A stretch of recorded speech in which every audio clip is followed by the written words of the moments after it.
আসসালামু আলাইকুম ওয়া রাহমাতুল্লাহি ওয়া বারাকাতুহু। সমস্ত তারিফ ও প্রশংসা সেই মহান আল্লাহ পাকের জন্য। আল্লাহ প্রতি শুকরিয়া আদায় করি আলহামদুলিল্লাহ। তারপরে পরে বিশ্বনবীর প্রতি লক্ষ কোটি দুরূদ এবং সালাম শান্তির ধারা বর্ষিত হোক, অর্পিত হোক, আল্লাহুম্মা আমিন। আমাদের আরবিতে যে মাসটা চলছে এই মাসটার নাম হলো জিলহজ মাস। এই জিলহজ মাসের পরেই আরবি মাসে প্রথম মাস পড়বে, যে মাসটার নাম হচ্ছে মহরম মাস। এই মহরম মাস সম্পর্কে আমরা প্রত্যেকেই অবগত হই না, প্রত্যেকে আমরা মহরম মাসকে বেশি প্রাধান্য দিই না। আমরা মুসলমান ঘরে জন্ম নিয়ে আমরা জানুয়ারি মাসকে প্রাধান্য দিই, জানুয়ারি মাসে আমরা ধুমধাম করি, কিন্তু মহরম মাস যেটা আমাদের ইসলাম ধর্মের মধ্যে মহরম মাসকে যেভাবে পালন করা দরকার সেইভাবে আমরা পালন করতে পারি না। তাই মহরম মাস সম্পর্কে একটু আলোচনা করব। আল্লাহ পাক রব্বুল আলামিন এই মহরম মাসকে আরবি মাসে প্রথম মাস হিসাবে বিবেচিত করেছেন। এই মাসে মহরম শব্দের অর্থ হলো নিষেধ বা পবিত্রতা, নিষেধ এবং পবিত্রতা। তো এই মাসে কোনো রূপ ঝগড়া, বিবাদ, যুদ্ধ, বিগ্রহ শরীয়তে নাজায়েজ, নিষিদ্ধ। তাই এই মাসটাকে মহরম মাস বলা হয়। রমজান মাস ছাড়া বছরের 4টি মাসকে আল্লাহ পাক রব্বুল আলামিন বড় সম্মান দিয়েছে। পবিত্র কোরআন শরীফে থেকে সেটা উল্লেখ করা হয়েছে। আল্লাহ পাক রব্বুল আলামিন বলেন, ফাসিহু ফিল আরদি আরবাআতা আশহুরি ওয়ালামু আন্নাকুম গায়রা মুজিজিল্লাহি। এখানে বলছি, অতঃপর তোমরা পরিভ্রমণ বা করো এই দেশে 4 মাস কাল, আর জেনে রেখো তোমরা আল্লাহকে পরাভূত করতে পারবে না। সূরা তাওবার মধ্যে এই আয়াতটা উল্লেখ করেছে। এখানে আরবা আশহুরি মানে হচ্ছে জিলকদ মাস এবং জিলহজ মাস, মহরম মাস এবং রজব মাস। তো এই মাসে এত মানে কি আপনার ফজিলত রয়েছে, যে সম্পর্কে আলোচনা করব, যে কিতাবটার নাম গুনিয়াতুত তালিবিন। এই গুনিয়াতুত তালিবিন থেকে এই মহরম মাস সম্পর্কে আপনাদের কাছে একটা ঘটনা তুলে ধরব। এই মাসে সুন্দর ঘটনা মানে কি তুলে ধরা হয়েছে, যে এই মাসে মহরম মাসে 10 তারিখে, যেটাকে আশুরার দিন বলা হয়। তো আশুরার দিন আল্লাহ পাক রব্বুল আলামিন এত বড় পুরস্কার মানে কি আল্লাহ পাক রেখেছেন, যে এখানে মহরম মাসে এত ফজিলত আল্লাহ পাক এত রেখেছেন যা বলে শেষ করা যাবে না।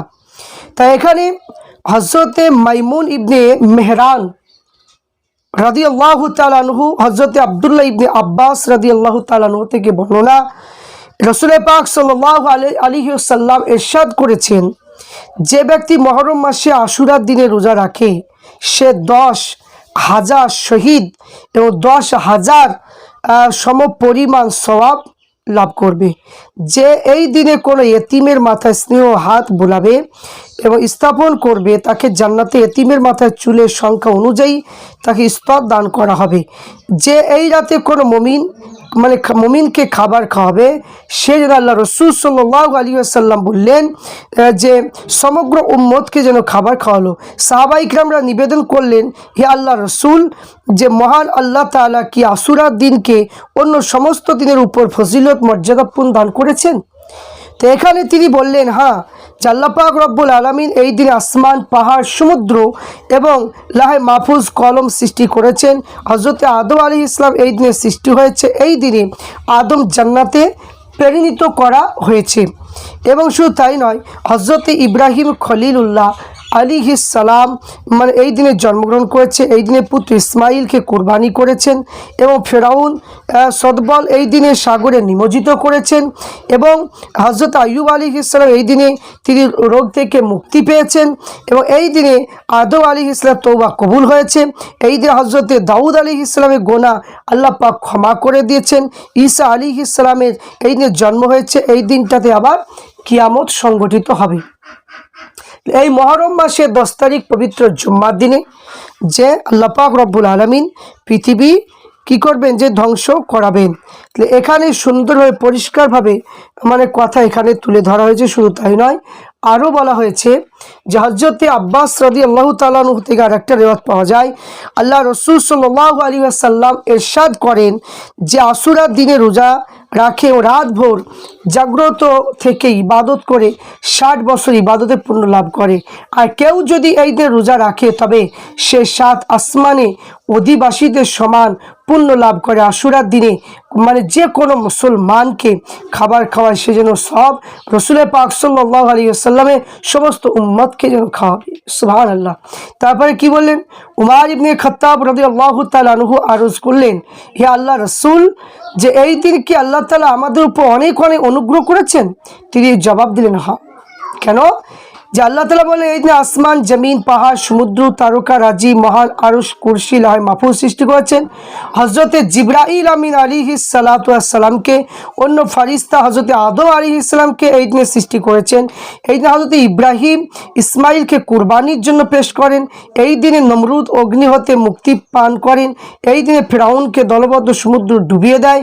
আইয়ুব আলাইহিস সালামের দীর্ঘ রোগকে আল্লাহ পাক মুক্তি করে দেয়।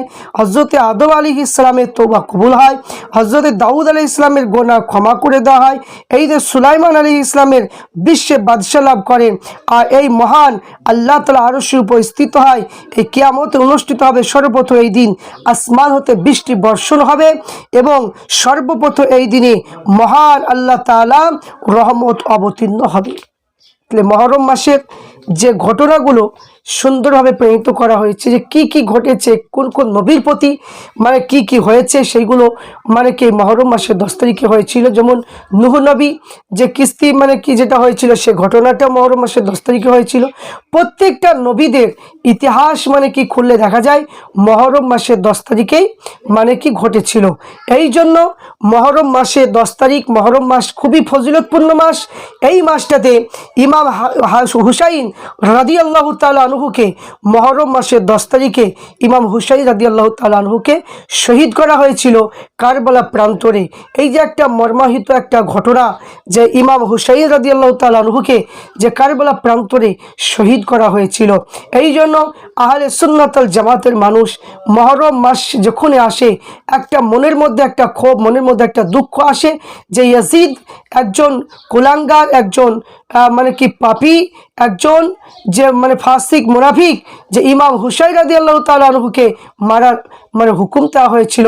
ইমাম হুসাইন রাদিয়াল্লাহু তাআলা আনহুকে কারবালা প্রান্তরে ইমাম হুসাইনকে শহীদ করে দিয়ে সারা বিশ্বে মুসলমান মুমিন মুসলমানের অন্তরকে মানে কাঁদিয়েছিল। সেই ইমাম হুসাইন মহরম মাসের 10 তারিখে তিনাকে শহীদ করা হয়েছিল। সেই মহরম মাস আমাদের কাছে উপস্থিত হতে চলেছে। তাই এই মহরম মাসে যেগুলো ফজিলত রয়েছে সেইগুলো অবশ্যই আমরা সেইগুলো নেওয়ার চেষ্টা করব। মহরম মাস যেভাবে পালিত করা প্রয়োজন, মহরম মাস যেভাবে আমাদের মানে কি যে মানতে বলেছে আল্লাহ রসুল সাল্লাল্লাহু আলাইহি ওয়াসাল্লাম, সেইভাবে আমাদেরকে মহরম মাসকে পালিত করতে হবে। প্রত্যেককে বলো ভিডিওটা বেশি লাইক করুন এবং প্রত্যেক যুবক ছেলেদেরকে বলো আপনারা ধর্মের দিকে আসুন, ইসলাম ধর্মের দিকে আপনারা আহ্বান মানে করছে, আপনারা আসুন, ইসলাম সম্পর্কে জানুন এবং মহরম মাসটাকে পালিত করুন। মানে কি যে ইংরেজদের যে মানে লিখিত যে মাস জানুয়ারি মাসকে মানতে যাবেন না, মানতে হবে আমরা মুসলমান, আমাদের মাস হলো আরবি মাস, সে আরবি মাসে মহরম মাসটাকে আমাদেরকে মেনে চলতে হবে। তাই প্রত্যেককে বলো ভিডিওটা বেশি বেশি লাইক এবং সাবস্ক্রাইব করুন এবং মহরম মাস সম্পর্কে যত ফজিলত রয়েছে, যা ইতিহাস রয়েছে, সেইগুলো জানার জন্য আপনারা অবশ্যই আমার সঙ্গে থাকবেন, এটাই আমি আশা রাখছি।